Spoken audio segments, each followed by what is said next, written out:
পাষণ্ড সন্তানদের নির্মমতার শিকার বৃদ্ধ বাবা। সম্পত্তি লিখে না দেয়ায় খাটের সাথে হাত পা বেঁধে রেখেছিলেন। কয়েকদিন পর পুলিশ ও স্থানীয়রা উদ্ধার করে হাসপাতালে নেন। চট্টগ্রামে অমানবিক এই ঘটনায় চাঞ্চল্য সৃষ্টি হয়। পরে 2 সন্তানকে আটক করে পুলিশ। খুল্লা মিয়া নামে এই বৃদ্ধের হাত পা দড়ি দিয়ে খাটের 4 পায়ার সাথে বেঁধে রাখেন তারই সন্তানরা। সামাজিক যোগাযোগ মাধ্যমে ছবিটি ছড়িয়ে পড়লে সমালোচনার ঝড় ওঠে।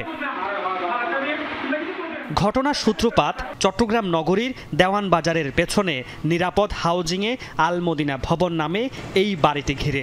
এটির মালিক খুল্লা মিয়া। বাড়িটি নিজেদের নামে লিখে দিতে তাকে 4 দিন বাথরুমে এবং পরে খাটে হাত পা বেঁধে রাখে সন্তানরা।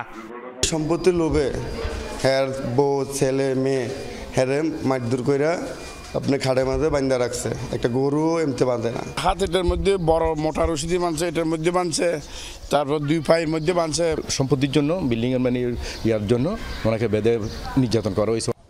সন্তানদের এমন নির্মমতার ঘটনা জানাজানির পর পুলিশ ও স্থানীয়রা ওই বৃদ্ধকে উদ্ধার করে হাসপাতালে ভর্তি করান। বাবা মা তো জান্নাত, যদি বাবা মাকে এইভাবে নির্যাতন করতে পারে তাহলে আমাদের সমাজের কতটুকু অধঃপতন হয়েছে এটা তো বলার অবকাশ রাখে না। তোমরা পুলিশের করে আমাকে বাঁচার উদ্ধার করো। ওরা কথা ফুটাপ করছে যে পাগল হয়ে গেছে, তো পাগল হয়ে গেলে চিকিৎসা আছে, চিকিৎসা করাবে। এভাবে তো হাত টেক বান্ধি রাখার কোনো মানি হয় না। অমানবিক এটা, মানে আমরা তো সচক্ষে দেখছি যাই, মানে ওই রুমটাতে মানে মানুষ থাকে যেরকম অবস্থা নাই, নিজের পরিবার কেমনি এরকম করতে পারে। বাবার উপর সন্তানদের বর্বরতার ঘটনা এলাকার সবার মুখে মুখে। তবে বাসায় গেলে অভিযুক্ত পরিবারটির কেউ কথা বলতে রাজি হননি। যে হাত পা বেঁধে রাখা হয়েছিল সম্পত্তির জন্য, এটা কি সত্যি? মানে আপনাদের পরিবারের লোকজনই এই ঘটনাটা ঘটাইছে, এটা কি সত্য কিনা? আমি কথা বলতে চাই না।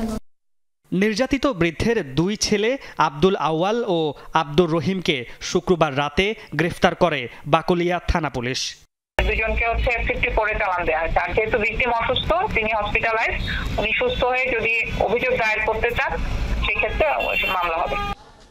মামুন রশিদ অফি, যমুনা নিউজ, চট্টগ্রাম।